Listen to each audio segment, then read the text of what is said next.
नमस्कार दोस्तों, स्वागत है आपका आज के मुख्य समाचार में, जिसमें सबसे पहली और बड़ी खबर में आपको बताएंगे कि सीएनएक्स और एबीपी के ओपिनियन पोल ने बंगाल में उड़ाई भाजपा की नींद। फिर से बनती दिखाई दे रही है ममता बनर्जी की सरकार, जिसके बाद बड़ा झटका यहां पर भारतीय जनता पार्टी को लग सकता है। इसी के साथ दोस्तों दूसरी बड़ी खबर में जिक्र होगा कि बंगाल चुनाव से पहले भाजपा को बड़ा झटका। एससी मोर्चा के उपाध्यक्ष सहित बड़े नेताओं ने छोड़ दी पार्टी। और तीसरी बड़ी खबर में जिक्र होगा कि राहुल गांधी का बड़ा हमला, कहा पहले ही मिल गए थे पुलवामा हमले के इनपुट, लेकिन शूटिंग में बिजी थे प्रधानमंत्री। जी हां दोस्तों, बेहद गंभीर और बड़ा आरोप राहुल गांधी ने भारतीय जनता पार्टी पर लगाया है। हर एक खबर की गहराई में आपको ले जाएंगे, लेकिन उससे पहले अगर आपको भी ऐसा लगता है कि किसान आंदोलन से सबसे बड़ा नुकसान भाजपा को बंगाल में होने वाला है, तो आप अभी इस वीडियो को लाइक कीजिए और इस लाल बटन को दबा के चैनल को फ्री में सब्सक्राइब करके घंटी बजाकर कमेंट में लिखिए जय हिंद। दोस्तों रुक करते हैं तमाम बड़ी खबरों की तरफ। सीएनएक्स एबीपी के ओपिनियन पोल में बंगाल में फिर बनती दिख रही ममता सरकार। जी हां दोस्तों, बंगाल में इस बार ममता के सामने सत्ता बचाने की चुनौती है। इस बीच विधानसभा चुनाव से पहले सीएनएक्स एबीपी के ओपिनियन पोल के अनुसार बंगाल में एक बार फिर ममता बनर्जी की सरकार बनने का दावा किया गया है। सर्वे के अनुसार 294 सदस्यीय बंगाल विधानसभा में सत्तारूढ़ तृणमूल कांग्रेस को 146 से 156 सीट मिलने की संभावना जताई गई है। वहीं विपक्षी भाजपा को 113 से 121 सीटें मिलने की बात कही गई है। ओपिनियन पोल में वाम व कांग्रेस गठबंधन को महज 20 से 28 सीटें मिलने की संभावना जताई गई है। अन्य दलों को 1 से 3 सीटें मिल सकती हैं। वहीं वोट फीसद की बात करें तो तृणमूल के सबसे अधिक 42% वोट मिलने की संभावना जताई गई है। इसके बाद भाजपा को 37% वोट मिल सकता है, मीम को 1%, जबकि अन्य को 3% वोट मिल सकता है। बताते चले कि इससे पहले सी वोट के सर्वे में भी तृणमूल कांग्रेस को सबसे अधिक 158 से 164 सीटें मिलने की संभावना जताई गई थी। इसके बाद भाजपा को 98 से 106 सीटें मिलने की बात कही गई थी। रुख करते हैं अगली खबर की तरफ।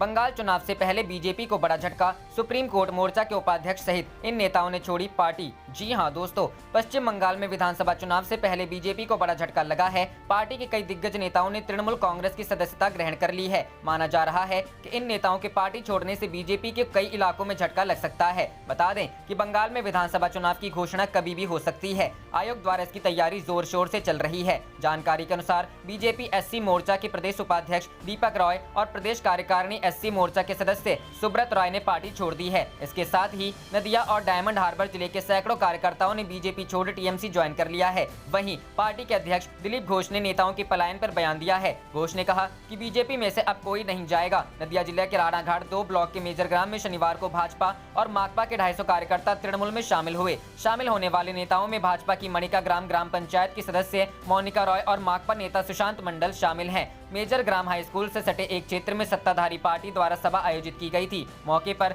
भाजपा और माकपा कार्यकर्ताओं को नदिया जिला परिषद और राणाघाट 2 ब्लॉक महिला तृणमूल कांग्रेस अध्यक्ष बरनाली दे ने तृणमूल का झंडा सौंपा। उन्होंने कहा कि मुख्यमंत्री ममता बनर्जी के विकास कार्यों से प्रेरित होकर और लोगों के लिए काम करने की भावना के साथ भाजपा और माकपा के लगभग 250 कार्यकर्ता तृणमूल में शामिल हुए।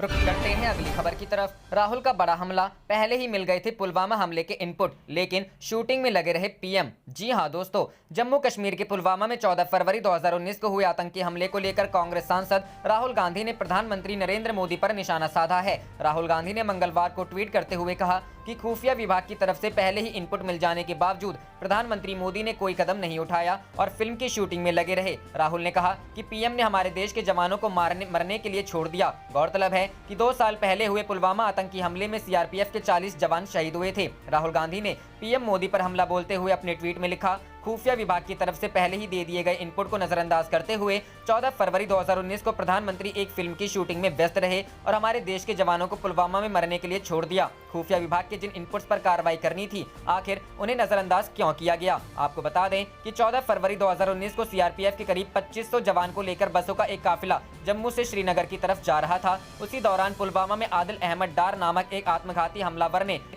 आईडी से भरी गाड़ी सीआरपीएफ के काफिले की बसों से टकरा दी। इस हमले में सीआरपीएफ के 40 जवान शहीद हुए थे। पुलवामा आतंकी हमले को लेकर राहुल गांधी ने उस दौरान तीखे सवाल पूछते हुए आरोप लगाया था कि भाजपा इससे फायदा उठा सकती है। तत्कालीन कांग्रेस अध्यक्ष राहुल गांधी ने अपने आरोपों में कहा कि प्राइम टाइम मिनिस्टर फिल्म की शूटिंग में लगे रहे और देश के 40 जांबाज जवान शहीद हो गए।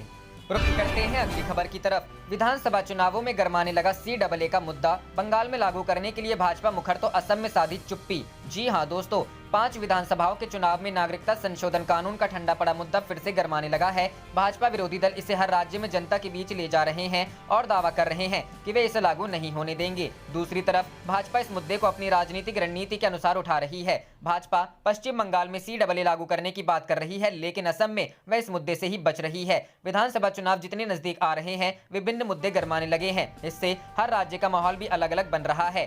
इनमें एक बड़ा मुद्दा CAA का है। भाजपा विरोधी दलों ने जनता के बीच जाकर कहना शुरू कर दिया है कि वे अपने राज्य में CAA को लागू नहीं होने देंगे। केरल में माकपा नेता इस तरह के वादे कर रहे हैं। वहां पर लगभग 30% आबादी मुस्लिम है और इसका लाभ भी सत्तारूढ़ LDF को मिल सकता है। बंगाल में भाजपा लाभ उठाने की कोशिश में है। पश्चिम बंगाल में सबसे ज्यादा घमासान है। भाजपा वहां पर CAA लागू करने की बात कर रही है। पार्टी ने नेता बंगाल में अपनी रैलियों में कह रहे हैं कि कोरोना टीका लगने के बाद CAA को जमीन पर उतारा जाएगा, जबकि असम में भाजपा इस मामले पर चुप्पी साधे हुए है। दरअसल असम व पूर्वोत्तर राज्यों में CAA को लेकर काफी विरोध है। ऐसे में भाजपा असम में इस मुद्दे से बच रही है। हालांकि कांग्रेस असम में खुलकर इसे मुद्दा बना रही है और कह रही है कि राज्य में CAA को किसी कीमत पर लागू नहीं होने दिया जाएगा। असम में लगभग 28% मुस्लिम व 20% आदिवासी आबादी है। ऐसे में कांग्रेस इस मुद्दे का लाभ लेने की कोशिश में है। असम में मुद्दा गरमाया तो भाजपा को हो सकता है नुकसान। गौरतलब है कि बीते साल गुवाहाटी और ऊपरी असम के 8 जिलों CAA को लेकर लोग सड़क पर उतरे आए थे। बाद में यह मामला शांत हो गया था, लेकिन अब चुनाव के दौरान कांग्रेस ने इसे फिर से मुद्दा बनाया है, तो भाजपा इसे दबाने में लगी हुई है। उसके नेता कह रहे हैं कि राज्य में CAA नहीं विकास का मुद्दा है। मुख्यमंत्री सर्बानंद सोनोवाल ऊपरी असम से आते हैं और भाजपा को पिछली बार सबसे ज्यादा सीटें इसी क्षेत्र में मिली थी। NRC पर भी भाजपा उच्चतम न्यायालय में मामला होने की बात कहकर इसे बच रही है। गौरतलब है कि दिसंबर 2019 में संसद के इस बारे में कानून पारित किया गया था, लेकिन अभी तक इसे अमली जामा पहनाने के लिए नियम कायदे सामने नहीं आ सके हैं। रुख करते हैं अगली खबर की तरफ। मोदी जी बोलते बहुत हैं, जो बोलते हैं वे काम करते नहीं। PM की नेतागिरी पर बोले टिकैत। जी हां दोस्तों, BKU नेता राकेश टिकैत ने कहा है कि प्रधानमंत्री नरेंद्र मोदी बोलते बहुत हैं, जो बोलते हैं वह काम करते नहीं। टिकैत ने यह दावा भी किया कि प्रधानमंत्री कार्यालय के अफसर PM को गलत कागज पत्तर पकड़ा देते हैं। ये बातें सोमवार को उन्होंने हिंदी चैनल आज तक को दिए एक इंटरव्यू के दौरान कही। टिकैत इस दौरान गाजीपुर बॉर्डर वाले इलाके में एक ट्रैक्टर पर सवार थे, जबकि उनके साथ चैनल की 2 पत्रकार मौजूद थी। अंजना ओम कश्यप सामने बैठकर सवाल पूछ रही थी, जबकि चित्रा त्रिपाठी भी ट्रैक्टर चलाने के साथ किसान आंदोलन और कृषि कानूनों से जुड़े मुद्दे पर प्रश्न कर रही थी। इसी बीच अंजना ने पूछा था, आपको नरेंद्र मोदी कैसे नेता लगते हैं? इस पर उन्होंने कहा, महंगाई बढ़ी, वह बोलते ज्यादा हैं, जो कहते हैं वह काम करते नहीं हैं। उन्हें जो दस्तावेज दिए जाते हैं वे गलत होते हैं। PMO से जो भी उनके संबंधित अधिकारी होते हैं वे उन्हें गलत डॉक्यूमेंट दे देते हैं और कुछ वे भी बोलते हैं। टिकैत ने कहा, बीजेपी में पता चला है कि आपस में वहां तोड़फोड़ हो रही है। पत्रकार ने इसी पर मुस्कुराते हुए सवाल दागा, कुछ लोग संपर्क में है टिकैत साहब। BKU नेता भी इस पर हंसने लगे। हालांकि जवाब आया, हमारी तो अंदर बात होती है, पर उन्होंने किसी नेता का नाम नहीं लिया। दूसरी जर्नलिस्ट ने सवाल दागा, सरकार कह रही है कि 2-3 राज्य छोड़कर किसी को आपत्ति नहीं है, पुरानी व्यवस्था रहेगी, पर पूरे देश का समर्थन आपको नहीं है। टिकैत ने कहा, हम भी तो कह रहे हैं कि MSP पर कानून बनने के बाद असम का किसान भी लाभान्वित होगा। जिसने कभी MSP नहीं देखी होगी वह भी अपनी धान उस पर बेचेगा। उनके गोदाम पहले बन गए पर कानून बाद में आए। सरकार कोई किसान संगठन की एडवाइजरी बॉडी थोड़ी ना है जो उसकी कही गई बात के हिसाब से हम चलेंगे। रुख करते हैं अगली खबर की तरफ। सुरजेवाला बोले, दुष्यंत हरियाणा डिप्टी CM पद से इस्तीफा दें, 2 दिन में खत्म होगा किसान आंदोलन। जी हां दोस्तों, हरियाणा के पूर्व मंत्री और कांग्रेस के राष्ट्रीय महासचिव रणदीप सिंह सुरजेवाला ने कहा कि प्रदेश के उप मुख्यमंत्री दुष्यंत चौटाला अपना इस्तीफा दे दें तो 2 दिन में किसानों का आंदोलन समाप्त हो जाएगा। इसके बाद हरियाणा की मनोहर लाल सरकार को खतरा पैदा हो जाएगा और इसके बाद भाजपा सरकार किसान आंदोलन का हल करने को विवश होगी। बता दें कि जननायक जनता पार्टी के अध्यक्ष और दुष्यंत चौटाला के पिता डॉक्टर अजय चौटाला ने 2-3 दिन पहले कहा था कि दुष्यंत के इस्तीफे से किसान आंदोलन समाप्त होता है तो उनका इस्तीफा मेरी जेब में पड़ा है, मैं उसे भेज दूंगा। इस पर रणदीप सुरजेवाला ने सोमवार पुंडरी में पत्रकारों से बातचीत में प्रतिक्रिया दी। उन्होंने कांग्रेस नेता सतबीर भाणा की ओर से आयोजित किसान मजदूर सम्मेलन को भी संबोधित किया और इसके बाद पत्रकारों से रूबरू हुए। सुरजेवाला ने कहा कि अजय चौटाला ने बयान दिया था कि दुष्यंत का इस्तीफा उनकी जेब में है। सुरजेवाला ने कहा कि तो दुष्यंत इस्तीफा दे दे, दुष्यंत के इस्तीफा देते ही मनोहर लाल सरकार गिर जाएगी। उसके बाद अगर मामले का हल नहीं निकला तो उसके जिम्मेदार मनोहर लाल स्वयं रहेंगे। जिस दिन हरियाणा में सरकार गिर जाएगी उस दिन सरकार किसान और मजदूर मान लेगी। रुख करते हैं अगली खबर की तरफ। सेलिब्रिटी ट्वीट इशू मामले में बीजेपी IT सेल के प्रमुख का नाम आया सामने, अनिल देशमुख। जी हां दोस्तों, सेलिब्रिटी ट्वीट इशू किसान आंदोलन को लेकर जब विदेशी हस्तियों ने ट्वीट करना शुरू किया था तो भारत में क्रिकेट, राजनीति और बॉलीवुड जगत की कई हस्तियों ने भारतीय अखंडता और संप्रभुता को बनाए रखने के लिए विदेशी हस्तियों को जवाब दिया था और बदले में ट्वीट किए थे। इन सेलिब्रिटियों के ट्वीट को लेकर कांग्रेस ने महाराष्ट्र के गृह मंत्री अनिल देशमुख से शिकायत की थी और जांच की मांग की थी। अब इस पूरे मामले पर अनिल देशमुख का बड़ा बयान सामने आया है। उन्होंने कहा है कि इस मामले की जांच के दौरान बीजेपी IT सेल के प्रमुख और 12 अन्य लोगों के नाम सामने आए हैं। इस मामले की जांच अभी भी चल रही है। आपको बता दें कि जिन सेलिब्रिटियों की ट्वीट को लेकर कांग्रेस प्रवक्ता सचिन सावंत ने अनिल देशमुख से शिकायत की थी, उनमें सचिन तेंदुलकर, लता मंगेशकर, अक्षय कुमार और सुनील शेट्टी जैसी हस्तियों के नाम शामिल हैं। सचिन सावंत ने इनके ट्वीट को लेकर जो शिकायत की है वो ये है कि इनके ट्वीट में काफी समानता है और पैटर्न भी एक तरफा का ही है, जिसके बाद महाराष्ट्र सरकार ने मामले की जांच के आदेश दिए थे। रुख करते हैं अगली खबर की तरफ। बिहार चुनाव में आपराधिक रिकॉर्ड का प्रचार नहीं करने वालों को झटका। सुप्रीम कोर्ट ने इलेक्शन कमीशन और राजनीतिक दलों को भेजा नोटिस। जी हां दोस्तों, बिहार विधानसभा चुनाव के दौरान दागी नेताओं के आपराधिक रिकॉर्ड सार्वजनिक नहीं करने को लेकर राजनीतिक पार्टियों और इलेक्शन कमीशन को झटका लगा है। सर्वोच्च न्यायालय ने राजनीतिक दलों और मुख्य चुनाव आयुक्त को अवमानना नोटिस जारी किया है। नोटिस का जवाब 4 हफ्ते में देना है, जिसके बाद इस मामले में 9 मार्च को सुप्रीम कोर्ट में अगली सुनवाई होगी। Justice Rohinton F Nariman, justice Hemant Gupta और जस्टिस BR गवई की पीठ ने वकील ब्रजेश सिंह की याचिका पर सुनवाई करते हुए पूछा है कि सुप्रीम कोर्ट के स्पष्ट दिशा निर्देशों के बावजूद राजनीतिक पार्टियों ने उन पर पूरी तरह से अमल नहीं किया तो आयोग ने उनके खिलाफ क्या एक्शन लिया गया। हालांकि सुप्रीम कोर्ट ने फिलहाल सभी को व्यक्तिगत रूप से पेश होने की छूट दे दी है। आपको बता दें कि चुनाव आयोग ने सभी दलों को फॉर्म C8 जारी किया था, वहीं फॉर्म C7 भी इसके साथ दिया गया था, जिसमें उन्हें चुनाव में आपराधिक पृष्ठभूमि के उम्मीदवारों को चुनने के पीछे की वजह वोटरों को 48 घंटों के अंदर बतानी थी। मीडिया रिपोर्ट के अनुसार याचिका में यह आरोप लगाया गया है कि लगभग सभी राजनीतिक दलों ने इसमें चतुराई से काम लिया और छोटे स्तर के अखबारों में ही इसकी जानकारी दी, जबकि इसे मुख्य समाचार पत्रों या मीडिया प्लेटफॉर्म पर देना चाहिए था। उच्चतम न्यायालय ने 13 फरवरी 2020 को एक फैसले में सभी चुनावी पार्टियों और नियामक संस्था चुनाव आयोग को निर्देश दिया था कि सभी चुनाव लड़ने वाले दल यदि ऐसे उम्मीदवारों को चुनते हैं जिनका आपराधिक रिकॉर्ड है तो वे इस बारे में मतदाताओं को स्पष्टीकरण देंगे कि उन्होंने ऐसा उम्मीदवार क्यों चुना। यह स्पष्टीकरण उन्हें दल की वेबसाइट पर देना होगा। साथ ही चुने गए उम्मीदवारों की जिम्मेदारी होगी कि मतदान से 2 हफ्ते पहले उन्हें अपने आपराधिक रिकॉर्ड का उचित माध्यमों से जैसे रेडियो, टीवी और स्थानीय अखबारों में जो उनके क्षेत्र में लोकप्रिय हो उनका व्यापक प्रसार हो, उनमें 3 बार प्रचार करेंगे। याचिकाकर्ता ने कहा कि चुनाव के दौरान बिहार में इस आदेश का कतई पालन नहीं हुआ। जिन उम्मीदवारों ने अपने खिलाफ लंबित आपराधिक मामलों का प्रचार किया वे अखबार बहुत ही छोटे थे और एक औपचारिकता दिखाते हुए यह प्रचार कर दिया गया। इस प्रचार को मतदाता ने नहीं देखा, जबकि प्रचार करने का आदेश देने का यही मतलब था। रुख करते हैं अगली खबर की तरफ। दिशा की गिरफ्तारी पर रामचंद्र गुहा बोले, देश में इमरजेंसी जैसे हालात। जी हां दोस्तों, किसान आंदोलन से जुड़ी टूल किट तैयार करने वाली एक्टिविस्ट की गिरफ्तारी का विरोध तेज हो गया है। बेंगलुरु में इतिहासकार रामचंद्र गुहा ने कहा है कि जो लोग मानवाधिकार और पर्यावरण की रक्षा के लिए काम कर रहे हैं उनके साथ ऐसे बर्ताव करने से क्या होगा, ये तानाशाही है। इमरजेंसी जैसी स्थिति आ गई है। अटल बिहारी वाजपेयी ने कहा है कि अगर किसी ने लेख लिखकर विरोध किया है तो उसका जवाब लेख से ही दिया जाना चाहिए। रुख करते हैं अगली खबर की तरफ। 26 फरवरी को देशव्यापी हड़ताल, देश भर के कारोबारियों को मिला अब इनका साथ। जी हां दोस्तों, confederation of all India traders के 26 फरवरी के बाद भारत बंद के आह्वान पर मद्देनजर सरकार और कैट के बीच आज बातचीत हुई। कैट को अब एटवा का भी समर्थन मिला है। एटवा ने अपना समर्थन देते हुए देश भर में उस दिन ट्रांसपोर्टर्स का चक्का जाम करने की घोषणा की है। कैट GST के वर्तमान स्वरूप का घोर विरोध करता है। देश के हर राज्य में अब GST के अनेक प्रावधानों को लेकर विरोध के स्वर तेज होते जा रहे हैं और अब इसके सपोर्ट में व्यापारियों से लेकर टैक्स प्रैक्टिशनरों, लघु उद्योग एवं व्यापार से जुड़े अन्य वर्गों ने भी कैट के भारत व्यापार बंद को अपना समर्थन घोषित किया है। कैट के राष्ट्रीय महामंत्री प्रवीण खंडेलवाल और भारतीय ने GST काउंसिल द्वारा GST के स्वरूप को अपने फायदे के लिए विकृत करने का आरोप लगाते हुए कहा कि GST पूरी तरह से एक फेल टैक्स व्यवस्था है। GST का जो मूल स्वरूप है उसके साथ खिलवाड़ किया गया है। सभी राज्य सरकारें अपने निहित स्वार्थों के प्रति ज्यादा चिंतित हैं और उन्हें कर प्रणाली के सरलीकरण की कोई चिंता नहीं है। उन्होंने कहा कि देश के व्यापारी कारोबार करने की बजाय GST का पालन करने में दिन भर जुटे रहते हैं, जो देश की अर्थव्यवस्था के लिए विपरीत स्थिति है। ऐसे में GST के वर्तमान स्वरूप पर नए सिरे से विचार करने की जरूरत है। बयान के मुताबिक 4 साल में लगभग 937 से ज्यादा बार संशोधन होने के बाद GST जा बुनियादी ढांचा ही बदल गया है। बार बार कहने के बावजूद GST काउंसिल ने अभी तक कैट द्वारा उठाए गए मुद्दों का कोई संज्ञान नहीं लिया है। इसलिए व्यापारियों को अपनी बातों को देश भर के लोगों को बताने के लिए भारत व्यापार बंद का ऐलान किया है।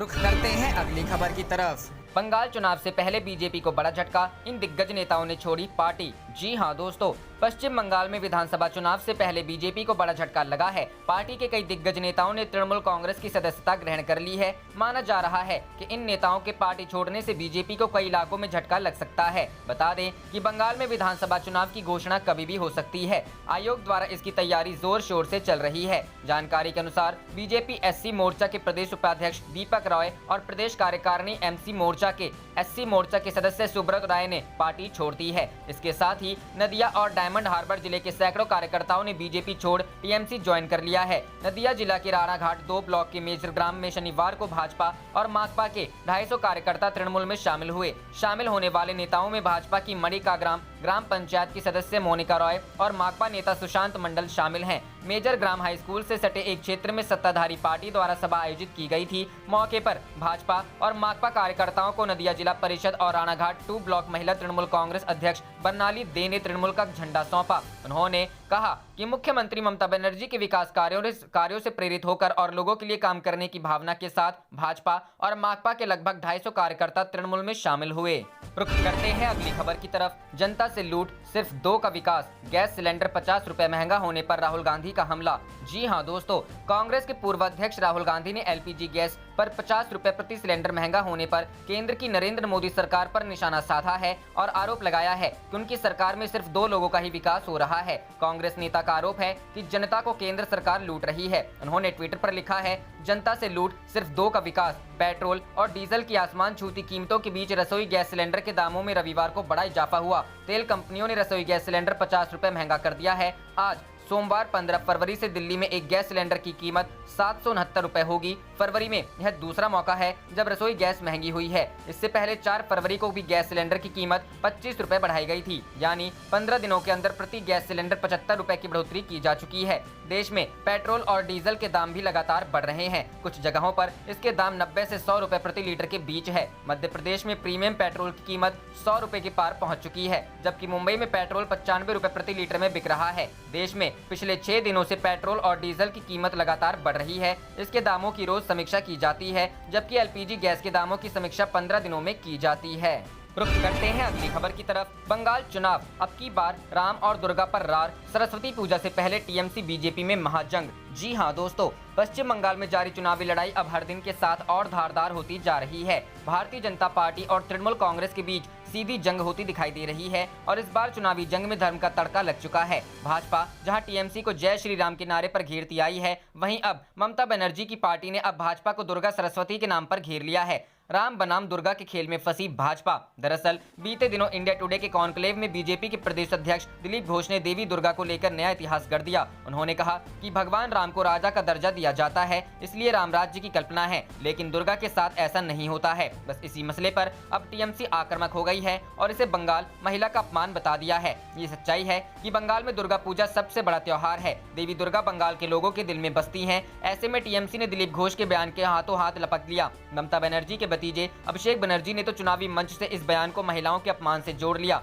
जय श्री राम के नारे से बैकफुट पर आई तृणमूल कांग्रेस देवी दुर्गा को लेकर फ्रंट फुट पर आ गई है, तो बीजेपी को सफाई पर उतरना पड़ा। बंगाल बीजेपी ने ट्वीट कर तृणमूल पर ही दिलीप घोष के बयान को तोड़ मोड़ कर पेश करने का आरोप लगाया। मुस्लिम तुष्टीकरण का आरोप लगाकर ममता को घेरने वाली बीजेपी अब बंगाल में राम बनाम दुर्गा में फंस गई है। गौरतलब है कि हाल ही में बंगाल के दौरे पर गए गृह मंत्री अमित शाह ने भी यहाँ जय श्री राम के नारे पर आवाज बुलंद की थी और कहा था कि चुनाव खत्म होते होते ममता बनर्जी भी जय श्री राम बोलेंगी। रुख करते हैं अगली खबर की तरफ। किसानों की लड़ाई लड़ेगी 11 वकीलों की टीम, टिकरी बॉर्डर पर आंदोलन को भारी जन समर्थन। जी हां दोस्तों, नए कृषि कानूनों के खिलाफ विरोध और आंदोलन का बिगुल फूंकने वाले किसानों की न्यायिक लड़ाई 11 वकीलों की टीम लड़ेगी। गाजीपुर किसान आंदोलन कमेटी के प्रवक्ता जगतार सिंह बाजवा ने बताया कि संयुक्त किसान मोर्चा ने वकील फॉर फार्मर के तहत 11 वकीलों की टीम यूपी गेट पर किसानों के लिए मिली है। इनमें advocate Vasu Kukreja team leader, advocate Jaswanti, advocate Gaur Chaudhary, advocate Devendra S, advocate Sitawat Nabi, advocate Farhat Khan, advocate प्रभनीर,